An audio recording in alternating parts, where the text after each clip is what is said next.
நல்ல அன்பு வைத்து நீங்களும் அவர் மீது நல்ல அன்பு வைத்து அவர் எந்த நோக்கத்துக்காக உங்களுக்கெல்லாம் பணியாற்றினாரோ அவர் நல்ல ஒரு சிறந்த இடத்துக்கு வர வேண்டும் என்று இந்த பகுதி மக்கள் எல்லாம் மிக அவளோட இருந்து இயற்கையின் சதிகாரர்கள் அவரை மாண்டு விட்டார்கள். இறந்தார் என்பது அனைவருக்கும் தெரியும். ஆனால் நம்முடைய மாவட்ட செயலாளர் ஆற்றலுமிகு செயல் வீரர் அந்த செல்வத்தை இந்த இடத்திலே உட்கார வைப்பதற்காக ஆசைப்பட்டார். அது நிறைவேறவில்லை.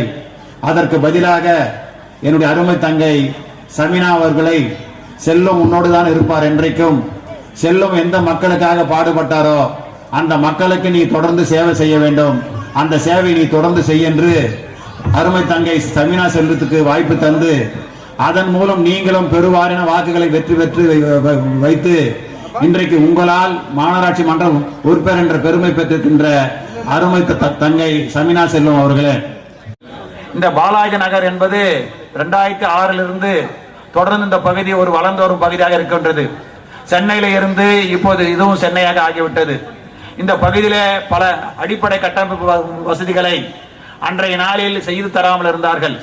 ஆனால் நம்முடைய ஆட்சி என்றெல்லாம் வருகின்றதோ அப்பொழுதெல்லாம் இந்த பகுதி மக்களுக்கு எண்ணற்ற சாலைகளை இருந்தாலும் சரி, அல்லது தெருவிளக்குகள் இருந்தாலும் சரி, அல்லது பாதாள சாக்கடை திட்டமாக இருந்தாலும் சரி, அனைத்து பணிகளும் செய்து தருகின்ற ஒரு அரசு தான் இந்த அரசு என்பதை உங்களுக்கு நன்றாக